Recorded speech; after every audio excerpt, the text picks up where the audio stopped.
Welcome to the sixth segment of Joyous Everyday Living.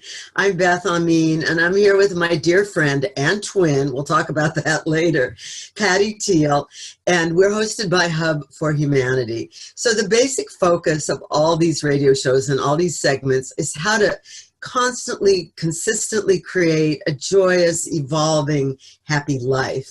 And there's a sub-theme to the show, which is how to stay connected to love. And actually, I think that they're probably pretty much one and the same thing when you look at it. So there we have that. And on our last, just to back it up a little, to keep you current, in case you haven't listened to all the other shows, on our last 5 segments now, first of all, we started at the beginning of the year and we chose a word that would identify our direction from the year, like what we wanted to have unfold and what we wanted to have, and kind of like a soft focus in case you got a little lost in your wanderings, you could go back to that word. Mine is unlimited, because last year I had some challenge with fencing myself in. Patty's was courageous, and now she's expanded it to courageously unlimited, which is, pretty bold, about as bold as you can get. And I know, so good job, Patty. Then what we did was we rewrote the story that we always tell. It's really, usually we carry around the story of the past, like, oh, this happened, and this is the way it is, and it's going to be this way. And well, we just get stuck in our memories of the story of the past, and that's the story we tell other people.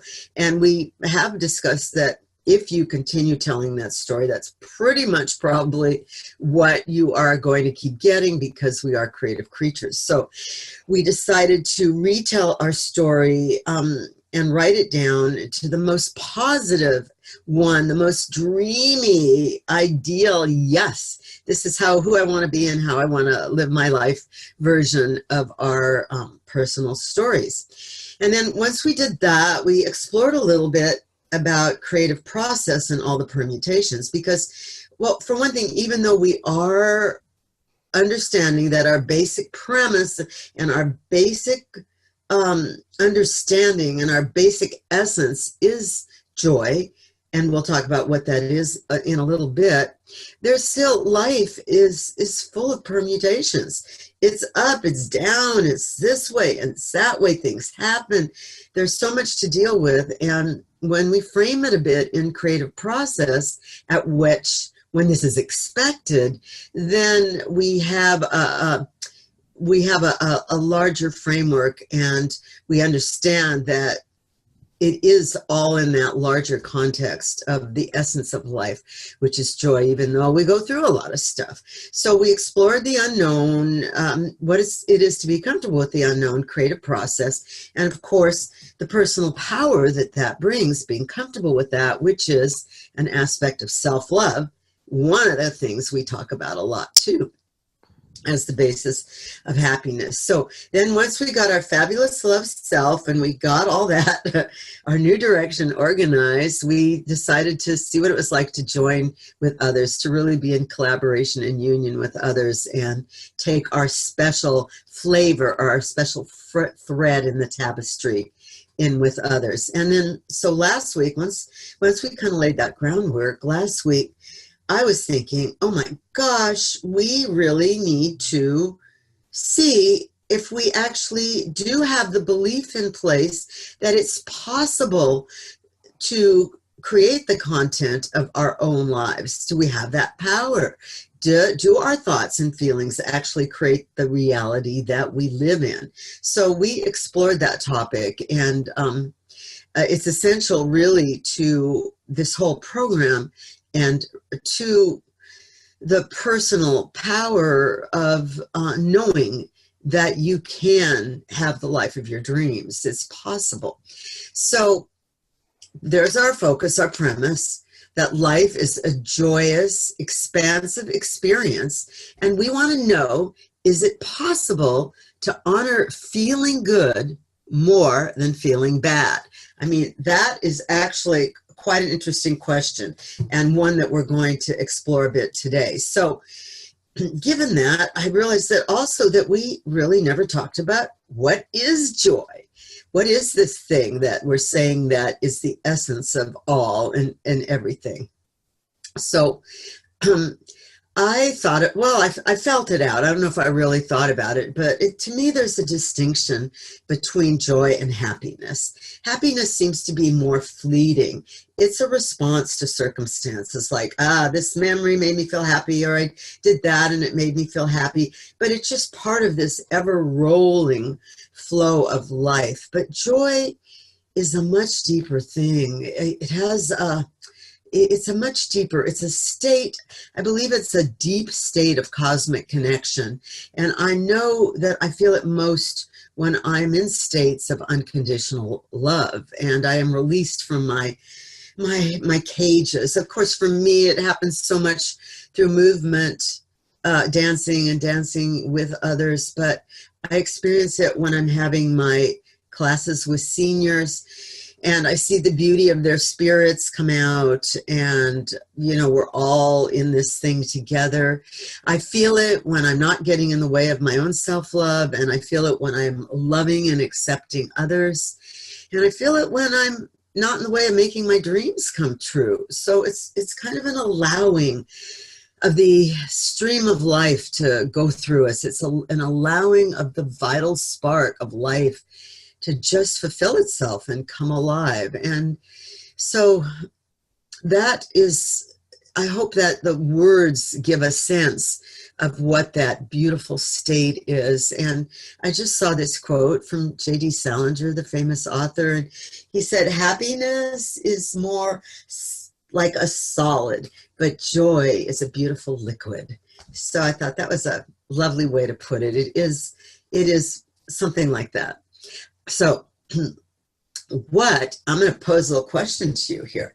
What if our dominant intent and highest value in life was this joy, and our purpose and how we serve the planet and others was in cultivating and maintaining the seemingly elusive state throughout our entire lives? What if it was that simple? It's all about joy, having fun, happiness, party till checkout time. That's right.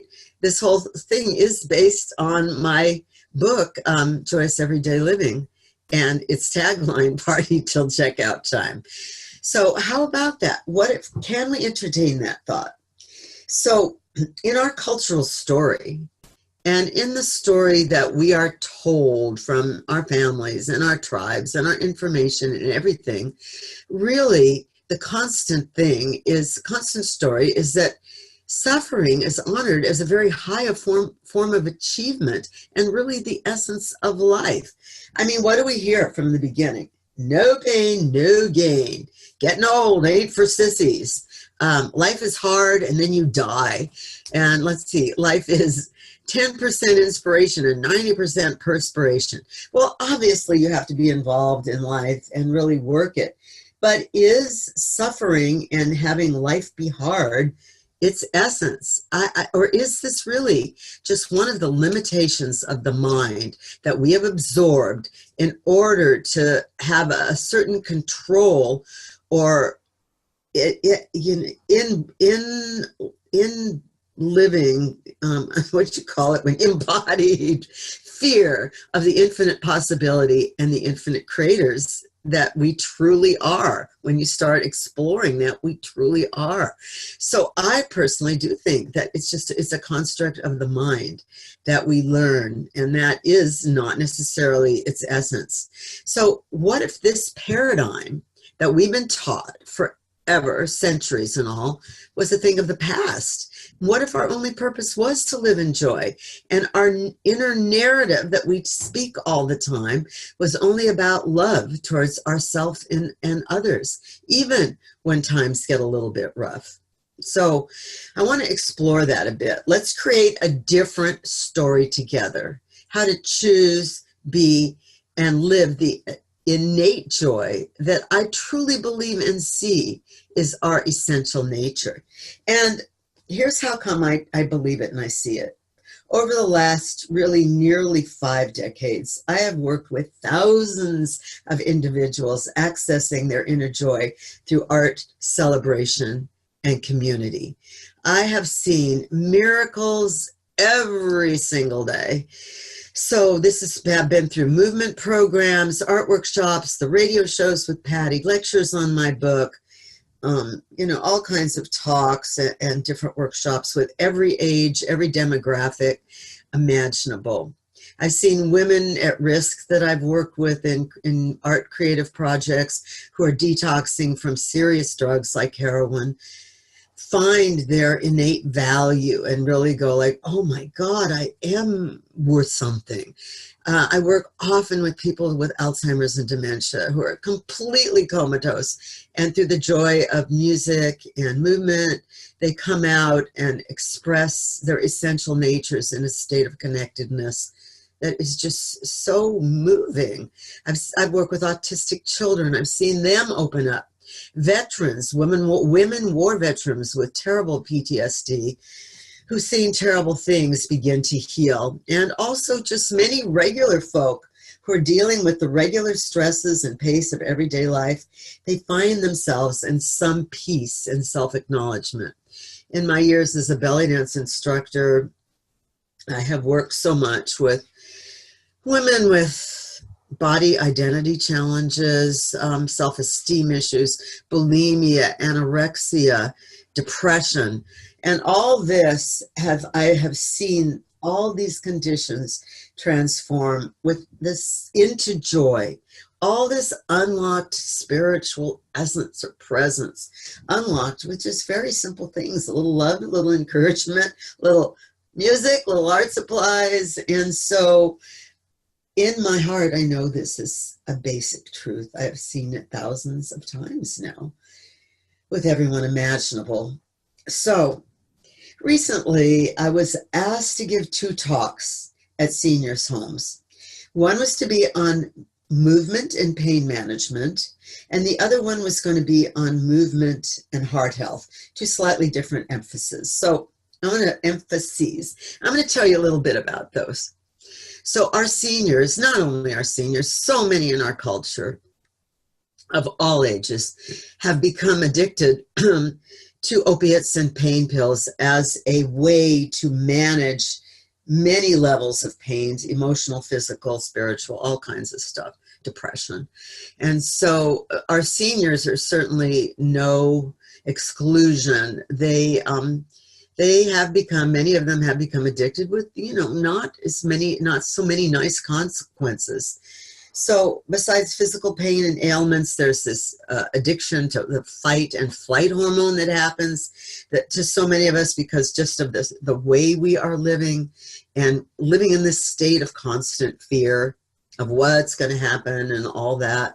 And it does inhibit our true personal power to be the creators that we were meant to be, the creators of our own realities, the content of our lives, as I'm saying, as we are all exploring these contents, this content together. And obviously I'm not, as I keep saying, I am not immune. I am in the lab with everybody working all this stuff every single day to really open up and to be with all of you as we are all opening up together and definitely not trapped by the past.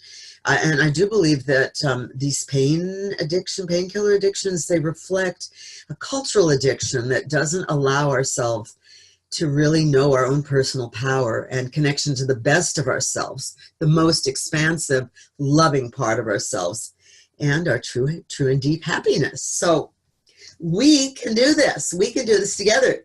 It's time for something new. It just is. I think everybody's ready. So, back to my talks. So the first one was framed about, I was talking about opiates, the deep benefits of movement through belly dancing. Believe it or not, my brilliant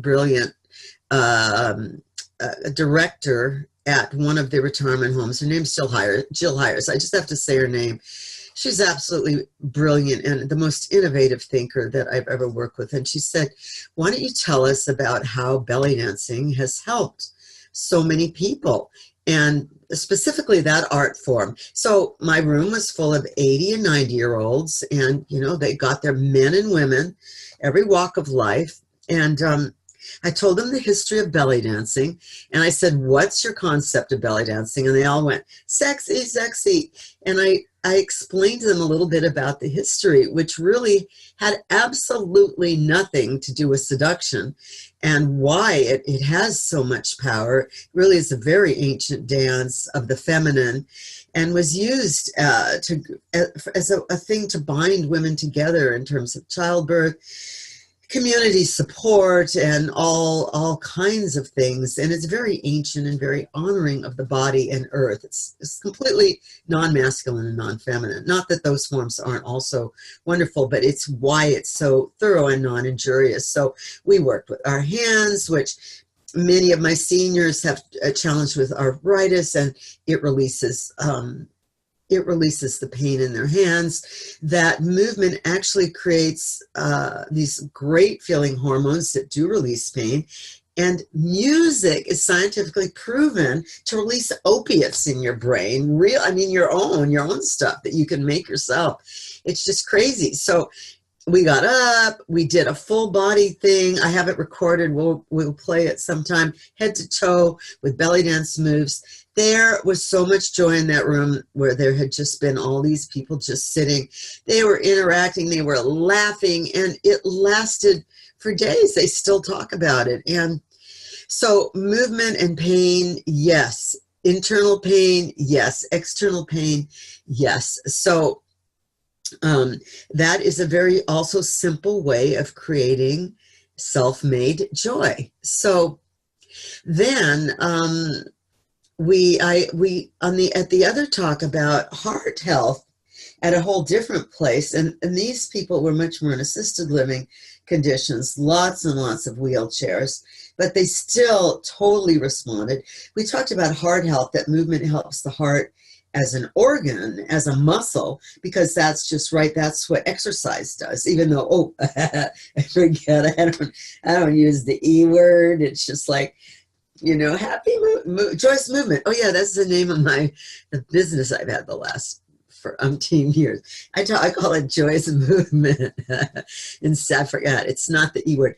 So we did that. So I talked about of course, the physiological benefits, the hormones that get secreted, and the muscular health. The heart's this amazing organ. But I also told them about all the recent research about the heart, a lot from the Heart Math Institute, beautiful, incredible minds like Dr. Joe Dispenza, who, I listen to, and you probably hear his content smattered somewhat here and there without Joe Braden, but not Greg Braden. I'm sorry. And, but I told them a bit about this research about this from this really far-reaching, innovative organization of all, minds of all kinds in Northern California called the Heart Math Institute, where they know that the brain has an electromagnetic field, but the heart has an electromagnetic field that's actually 60 times bigger than the brain. And its signals actually, it's the boss of the brain, actually trigger all the functions and everything. So that's why we hear in our deep spiritual teachings, follow your heart. The heart really is meant to be in charge. And what the heart needs to stay happy and healthy, besides just the movement, is that it needs connection. It needs love. And in this room, before we did our joyous movement, which they went crazy for, and the whole staff really recognized the power of movement, and I had them hold hands together, and my assistant Kimmy Van Dyke, that you'll find more about, played ukulele. They sang at the top of their lungs to "You Are My Sunshine."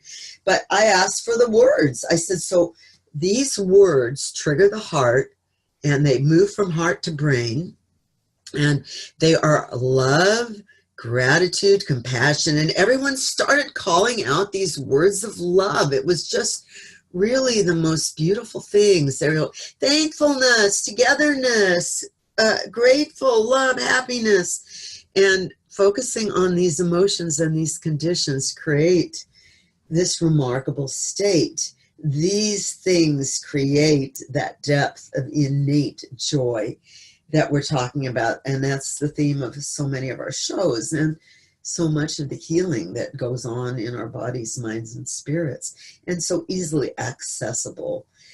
It's not hard. It's just not hard. And of course, one of my missions is to get this simple stuff to everyone. Our teenagers are under stress for being perfect, and I don't know, just so many things. But we will, because if there's not one thing, I'm not tenacious, and I do love a party. That's my main thing, and I want as many people and going to our parties as possible. Big planetary party. That is my vision. So anyway, let's see. Oh yes. So my talk, I get carried away there. Anywhere there, yes, there is a science of joy that's supported by quantum physics, where you create your own reality through where you consistently place your thoughts, and you protect this state of joy by guarding your thoughts to the ones that make you feel good. So it's a total practice. And what was my initial statement there? It was, do you believe that it's possible to honor feeling good more than feeling bad? I mean, that is a complete practice that we have to work on all the time. But I believe it's possible. And the more I do it, just the better and better I get. And everyone says, you look younger and younger. Well, I think it's hugely part of it. So guard your thoughts to the ones that make you feel good. So, and most importantly for me, of course, as you get to know me better, where I can consistently access this depth of joy is dance, and the dance of life created in joining others. Well, I can do it myself too, by movement to music. This is the foundation of my particular service, dance parties for absolutely everybody. And I certainly do hope you join my dance parties through Joyous Movement, through the book, getting the book, Joyous Everyday Living, through these remarkable radio shows, and Patty Teal and all she's doing at Hub for Humanity. And we'll really be able to have you easily get everything that we're offering. And so, yes, here's what I have to say. Joy can be accessed and maintained consistently by anyone as a life's purpose. How about that? And what if our life's focus was love and feeling good? I look forward to speaking to you more about this, and of course, getting all your thoughts. I can't wait. We're just a hair away from being totally interactive, and I can't wait to hear all your thoughts. So this week, what floats your boat?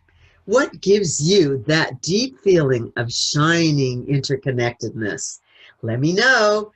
And anyway, remember my dear friend Bernie Bernstein's quote, and I have to acknowledge her every time. She says, Beth, I'm a warrior, not a worrier. And I totally love that, and that's who we are. So we're just about ready to go to our unplugged section with Patty Teal. We look forward to that because we just want to get realer and realer. My little twin over there is bouncing up and down in excitement. I'm excited too. She's going like that. Yay, yay, we get to talk together now. And we'll give you all the information on how to reach us. Please be as interactive as possible. I am a party person. I'm a family person. You tune in. You're part of the tribe. You're part of the family. We want you with us. We want you with us. So, massive amounts of love, and I'm turning it over to my twin, Patty Teal. Patty. Hi, Beth. This is so much fun to talk to you every week. I really enjoy it. And so, the first thing that struck me, what you describe as joy. So this was kind of interesting because all along, I haven't really made that distinction as you did between happiness or being happy and being filled with joy. I made it up, but I think it could be true. Go ahead. What you describe as joy, I would call a state of grace. A state of what? Grace. Oh, well, aren't they one and the same, Patty? I think they are. The way you describe joy is what I would call a state of grace. So like that feeling when you're watching children sing and you hear their pure voices and it hits your heart and your eyes fill with tears and you really can't even say why, but it's just so beautiful and your heart is so open to it. So it's not necessarily laugh, giggle. I mean, it can be. I mean, and I love to laugh and giggle, especially with my girlfriends. We can laugh till we cry sometimes. But that state of grace that you so often, and I think that's why we're so attracted to babies, and we're so attracted to puppies, and all Uh-huh. dogs, actually, cats. I'm sure other animals too. They just happen to be my very, very favorite. Um, and a lot of elderly people, they have they live in such a state of grace so often, where, any of us who have had babies or have spent time, are lucky enough to have spent time with them, and they're outside and they see a leaf or they see anything that we might take for granted, and they're just like filled with that wonder. Mm. And a lot of elderly people too, they see a beautiful flower. Sometimes I have to read the forward to my mother's book, because my mother, her middle name was Grace, and I always said she lived in this state of grace where a ripe tomato or a beautiful flower would absolutely stop her in her tracks.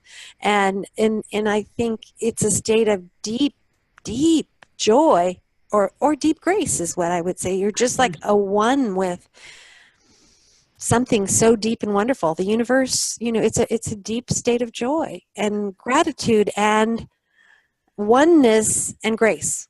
You said it all. I love it. Wonder, grace, Yeah. joy, gratitude, all that. Yes. Yes. And it is true that some of us do lose a little bit of our wonder. And I think you, Twinny, are really a lot of fun to talk to, because we're doing this show and we're have so many business ideas that come up, and I'll call Beth and she's like, yes, she gets so excited. She's like, yes, let's do it. And she's just so Yes, excited. you're a genius. I tell of course, she's my twin, so she's got to be a genius, right? I A just kidding. reflection But of her, as you can see. She's a lot taller one. But I know. yeah, so I don't know. I feel a little badly, because I think, as you said, I think for most of us, and I think we do come with different temperaments. There's, even our animals, our dogs, one can be more serious than another, one can be more playful. So we definitely have our temperaments, and I think Mhm. we have to acknowledge that some people are more serious than others. Some love to, bury themselves in the sand, and others, are just maybe contemplating who knows what. They're just more serious of nature. But that sense of wonder, I hate to think it's lost, and I don't think I've lost it, but I don't have it like I did when I was younger. Boy, when I went on a trip when I was younger, especially if it was to a city I'd never been before, I'd be so excited. I'd be like, I can't wait to get out and explore and see what this city is about, and I couldn't even sleep with excitement. And now I probably would go, oh, I want to have coffee in bed. So I don't know that it's really a good thing that I'm not as excited about some things, but I'll try to get it back to be like this, the goal of living in this, honoring this wonderful state of joyousness and of grace. Well, What I do you? think just the way you're conscious right now, Mm-hmm. you just said, oh, I'll remember. Because let's face it, you weren't running a household and like doing a million things and creating peace on the planet. I mean, your life is so complex that some you can get tired and sometimes need to stay in bed and just have your coffee instead of zooming about in wonder. But you are a person Zooming about in in my wonder. I humble love that. estimation. That is, I know, that is wondrous all the time. You're always lit up.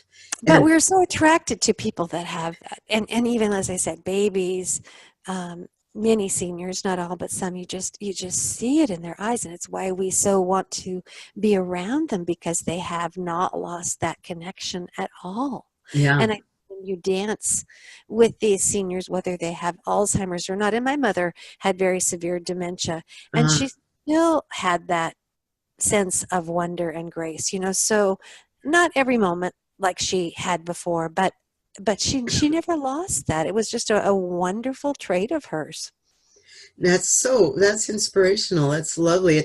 I think noticing it in others and then playing with them, you play with the seniors. I certainly have to let go of a lot when, in interaction with all the seniors. You can't expect anything really other than just a smile or sometimes a wave. And I think that's brilliant what you just said, though. I want to go back to that. Next time I go somewhere new, how about if I just like, I'm conscious of going, why don't I spend a few minutes just going like, oh, what's new, and being in wonder.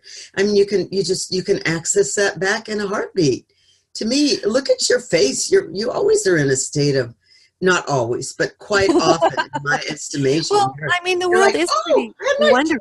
yeah. You know, you look at, there is so much beauty all around us, and we can become immune to it. I mean, and you're in Santa Barbara, it's gorgeous. I'm in Sedona, it's beautiful, but there are times when I'm not paying attention. And then you pay attention, you're like, oh my God, look what is around me. This is like so freaking gorgeous.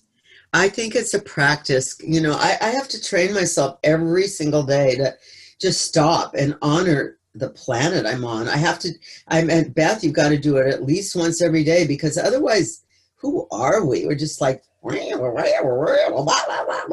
do, do, do. I Oh, mean, wait, can I try okay, and whoever edits that? this has to Study put us that. both doing it side to side because we look totally exactly the same. Let's do it at the same time.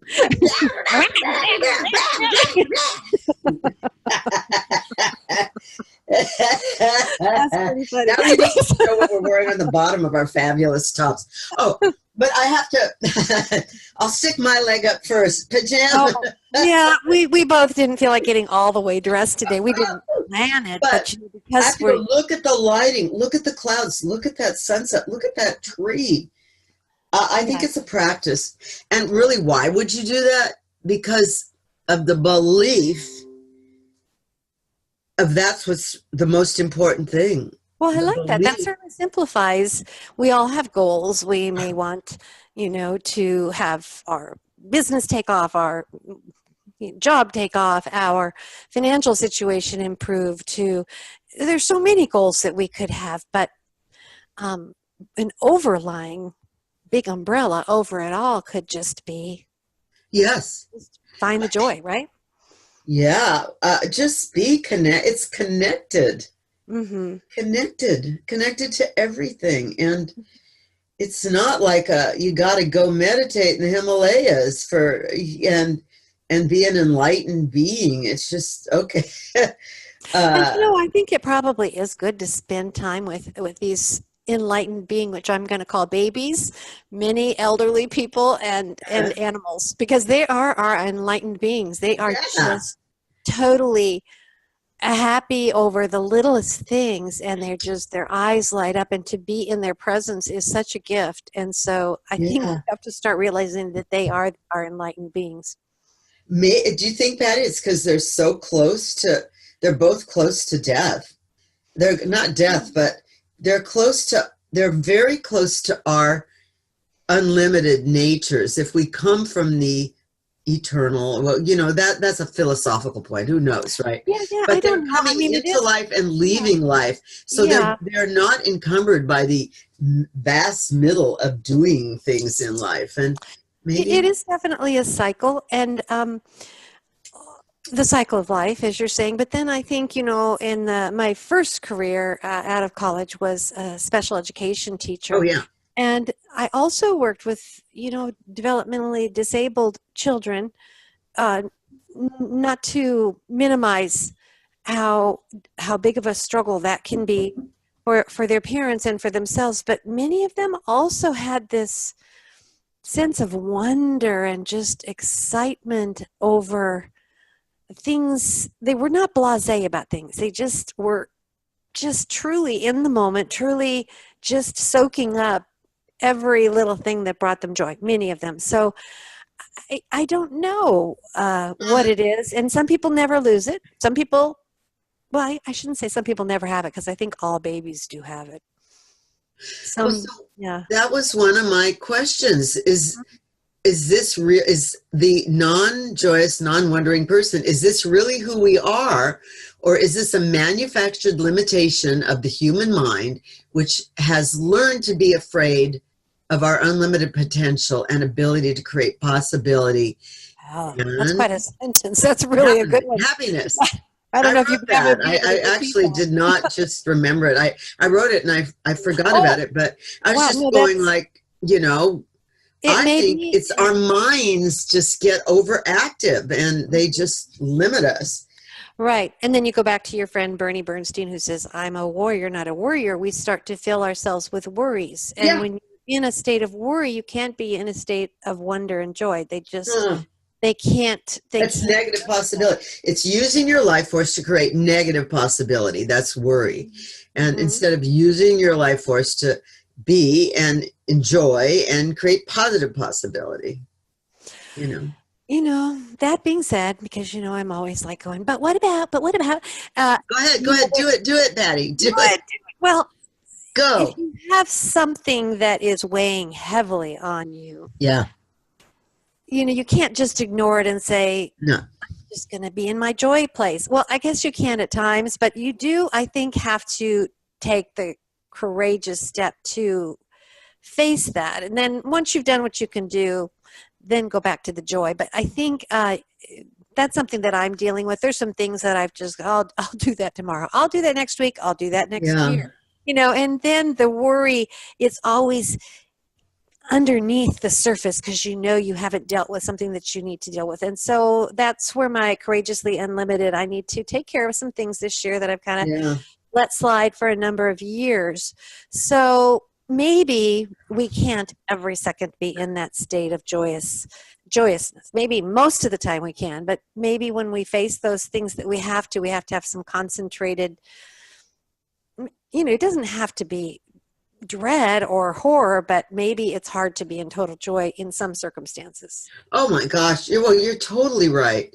I'm just saying, what I'm saying is many people live their entire lives getting more and more and more weighed down and living from the past. I mean, I'm not a trauma expert. I totally do understand how horrible circumstances in life can be and how devastating, but you're alive. Right. But even things like I've talked about, these are some of my minor things, relatively minor, but, cleaning out the storage unit, cleaning out the garage, Yeah. getting rid of the clutter so that, you don't have all this stuff cluttering up your mind and your psyche so that you can be more free to be joyful. Yeah. Yeah. So I think it takes a balance of both. Isn't it all kind of a practice? I mean, I think so. Yes. but it's, what are you going to be devoted to? The same old icky thing or Oh, I some new like cool that. That's stuff? very simple. My over umbrella, my big goal. I like that. Find some joy. Yeah. So why not? Why waste our lives? Yeah. What's more important than that? But you have to be brave. It's an act of bravery. That's why your courage comes in. It's an act of bravery to step out of the cultural programming. It's an act of bravery to try new things. It's an act of bravery to not care what other people think all the time. It's an act of bravery to feel good instead of honoring the value of suffering as your biggest achievement. How much have I suffered? Oh, I'm really good because I've suffered more than I've enjoyed life.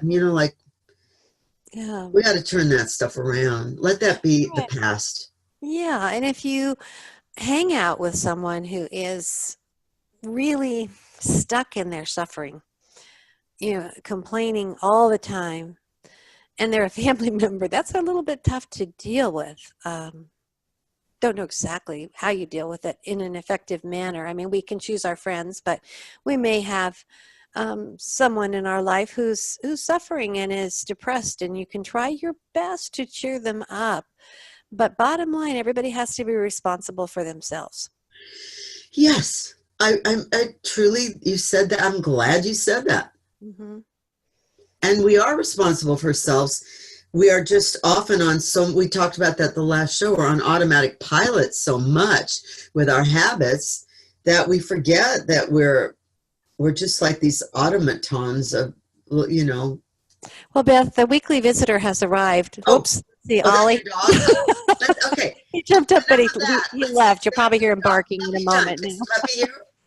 He'll probably be back momentarily for his camera time. He Supposed to gets jump locked away in in. another room, but he makes his visit. Oh, maybe he'll come back. Yeah. Anyway, that Well, was he's one fun. of our he's our first guest, and he's one of our Yes. featured guests. So Right, and I've decided he's my enlightened being because he gets things done. If he wants, a piece of chicken or whatever he wants, he will find a way. He's just like determined, and he's just definitely lives in the moment, and he's so loving. He was supposed to be my daughter's dog. It's really very funny. If he comes back, I'll put him up here. But for yeah, whatever reason, he fell in love with me, and I don't know if you cannot love back when somebody loves you that much. gots to. You just He's courageously unlimited.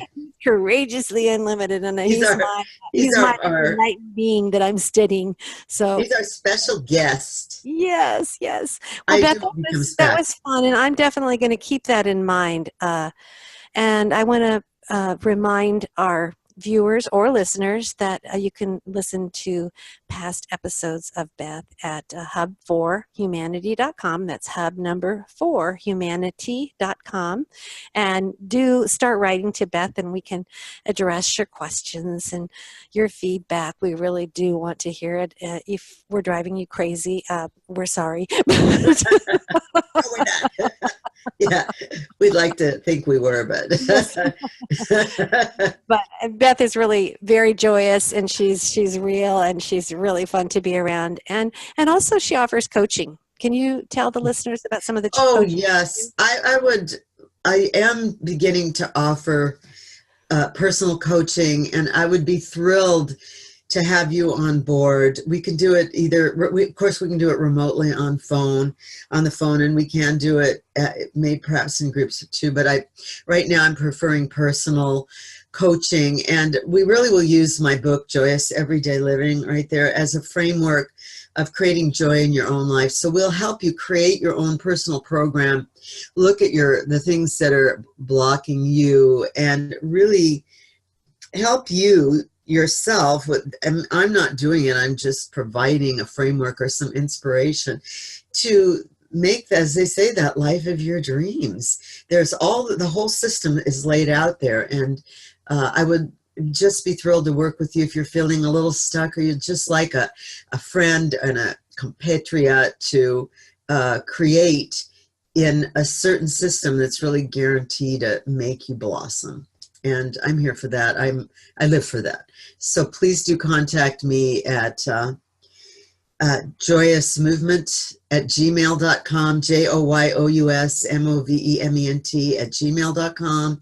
The book is at joyouseverydayliving.com. The Joyous Movement programs are at joyousmovement.com. Beth Bellydance.com has got great videos, and of course, here I am at Hub 4, the number 4 Humanity. So yes, please be in touch with me, and I'd love to have you in my life. Basically, that's it. Sounds great, Beth. We really are enjoying doing this. And next up is Beth Amin's Joyous Longevity. Bye, All right. Beth. Bye. Hello, everyone, and welcome to our 6th segment of Joyous Longevity on the Young at Heart radio show with Patty Teal. I'm Beth Amin, and I'm so happy to be visiting with you every week. And I really want to hear from you if these little tips on Joyous Longevity are making a difference, and if you're following along and what you've come up with every week of your own. So we are looking forward to hearing from you and really playing together. So all of our past topics have focused around the central theme of consistently creating and living a joyous, vibrant life all the way through our life, and certainly through our more golden years. But we never really discussed what this joy is. Is it different from happiness? Well, there is a difference to me. For me, happiness is more of a fleeting response to ever-shifting circumstances. Something happens when we're happy. We have a piece of cake and we're happy. We have a memory or see a card and that makes us laugh and we're happy. But it's different. Joy is to me, a really much deeper feeling. It's the essence of the deep, deep fabric of our beings. It is who we really are. It's a zest and vibrancy that's full of life and present, no matter what the temporary conditions, because things go up and down in life, as we know. But I think deep in our heart, that feeling of connectedness and that feeling of the deep knowing of life as a beautiful, beautiful experience is what joy is. And that sticks with us. It's a solid deal. It doesn't fly once a piece of cake has been eaten, right? It's still there. But this is not our cultural or often the model of our families. We're told that life is hard, getting old isn't for sissies, and many, many other self-limiting narratives. So I'm going to present something to you. What if your dominant intention in life is to be joyful? What if your life purpose and the way you serve others around you and the way you live is my tagline? Party till checkout time. What if that's what we tell ourselves rather than life's hard and then you die? What if we say, yeah, let's get together, let's feel good, let's enjoy each other, and let's honor the essence of life? So I'm going to ask you this week. Every week I ask you something, and I'm going to ask you, what brings you joy and how can you do more of it? I know for me, things that bring me joy are thinking well of myself, forgiving myself often, and extending the same love to others. This brings me a deep sense of joy. How about you? I would love to hear. So until next week, I'm Beth Amin, just sending you lots of love, joy from my heart. So grateful to have you together with me. And until we talk again next week, I'm Beth Amin with Joyous Longevity on Young at Heart with Patty Teal. See you soon.